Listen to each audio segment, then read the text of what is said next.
ঘূর্ণিঝড়ের সবশেষ খবর জানাতে খুলনা থেকে এই মুহূর্তে সরাসরি যুক্ত রয়েছেন সহকর্মী ইয়াসিন আরাফাত। আরাফাত, ঘূর্ণিঝড়ের অগ্রভাগ তো এরই মধ্যে আঘাত এনেছে, কি ধরনের প্রভাব সেখানে দেখতে পাচ্ছেন? দুর্যোগ মোকাবেলায় স্থানীয় প্রশাসন যে ধরনের ব্যবস্থা নিয়েছে সেটি কতটা যথেষ্ট বলে মনে হচ্ছে? দোলা, ঘূর্ণিঝড়ের অগ্রভাগ ইতিমধ্যে আঘাত ফেলেছে। আমি এই মুহূর্তে রয়েছি মোংলা বন্দরে।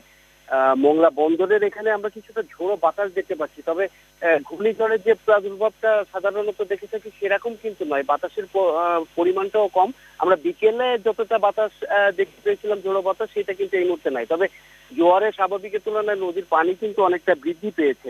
আমি সকাল থেকেই মোটামুটি মোংলা বন্দরের উপরে নজর রাখছিলাম এবং এই বিষয়ে তথ্যগুলো যেগুলো পেয়েছি সেগুলো যতটুকু জানতে পেরেছি যে সমুদ্রে জোয়ারের পানিতে ইতিমধ্যে 3 থেকে 3.5 ফিটের মতো পানিতে প্লাবিত হয়েছে এবং একই সঙ্গে খুলনা সহ আশপাশের জেলা সাতক্ষীরা এবং বাগেরহাটের কিন্তু উপকূলের যে ভেড়িবাঁধগুলো রয়েছে সেগুলো যেগুলো নাজুক অবস্থায় রয়েছে সেখানে কিন্তু সাধারণ মানুষ অনেকটা আতঙ্কিত অবস্থায় রয়েছেন। কারণ আপনি জানেন, আপনার মাধ্যমে দর্শকদেরকে এটি জানাতে চাই যে আইলা যখন হয়েছিল সেটি কিন্তু মাত্র একদিন আগে, অর্থাৎ 25শে মে হয়েছিল 2007 সালে। তো সেই সময়ের আইলার যে ভয়ঙ্কর স্মৃতি তাদের রয়েছে, সেই স্মৃতি নিয়েই কিন্তু তারা এই ঘূর্ণিঝড় রেমালের স্মৃতি নিয়ে কিন্তু তারা একটা আতঙ্কিত।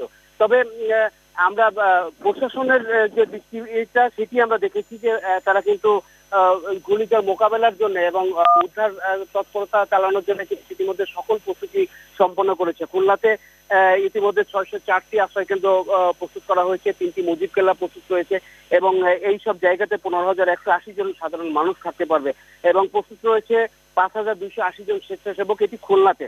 এবং এর পাশাপাশি আমি যদি আপনাদেরকে আরেকটু জানাই যে বাগেরহাট জেলাতে কিন্তু 359টি আশ্রয় কেন্দ্র প্রস্তুত করা রয়েছে এবং 505 জন স্বেচ্ছাসেবক তারা প্রস্তুত রয়েছে এবং এই আশ্রয় কেন্দ্রগুলোতে 5,50,000 সাধারণ মানুষ কিন্তু আশ্রয় নিতে পারবে এবং ঘূর্ণিঝড় পরবর্তী সময়ে তাদের খাবারের জন্য কিন্তু 6,43,400 মেট্রিক টন কিন্তু চাল মজুত করা রয়েছে, এটি বলেছেন বাগেরহাট জেলা প্রশাসক।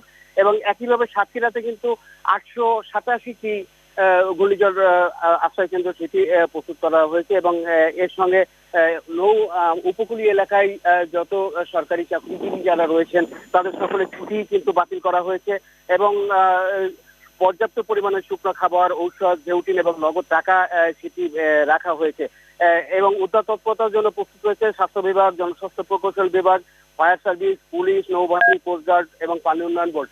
আমি এই মুহূর্তে মংলা বন্দরের যে জায়গা থেকে কথা বলছি, আমার একেবারে পাশেই কিন্তু কোস্টগার্ডের আমরা 4টি জাহাজ দেখতে পাচ্ছি এবং নৌবাহিনীর কিন্তু 4টি জাহাজ আমরা দেখতে পাচ্ছি। তারা কোনো ধরনের অপ্রীতিকর ঘটনা যদি ঘটে বা বড় ধরনের কোনো ডিজাস্টার এই অঞ্চলে হয়ে থাকে তাহলে তারা উদ্ধার তৎপরতার জন্য কিন্তু তারা রওনা দিবেন। মংলা বন্দরের হারবার মাস্টার তিনি কিছুক্ষণ আগে আমার সঙ্গে কথা হচ্ছিল, তিনি জানিয়েছেন যে বন্দরে এই মুহূর্তে 6টি জাহাজ রয়েছে, বিদেশি জাহাজ, যারা পণ্য খালাস করবার জন্য আসছে। তবে তাদেরকে বহির্নোঙরে নিরাপত্তার জন্য নোঙর করানো হয়েছে এবং বন্দরের কোনো ধরনের পণ্যর ওঠানামা এটি কিন্তু একেবারে বন্ধ করে দেওয়া হয়েছে। এবং 10 নম্বর বিপদ সংকেতের সময়, অন্যান্য সময় আমরা যে যে ভয়ঙ্কর অবস্থাটা দেখি, এইবারের ঝড়ে কিন্তু আমরা সেটা দেখতে পাচ্ছি না। আমরা বিকাল পর্যন্ত দেখেছি যে ঝড়ের যে পরিস্থিতি, সেই পরিস্থিতিতে কিন্তু আকাশে মেঘ এবং রোদের একটু লুকোচুরি খেলা আমরা দেখতে পেয়েছি। তবে খুলনা থেকে যুক্ত ছিলেন সহকর্মী ইয়াসিন আরাফাত।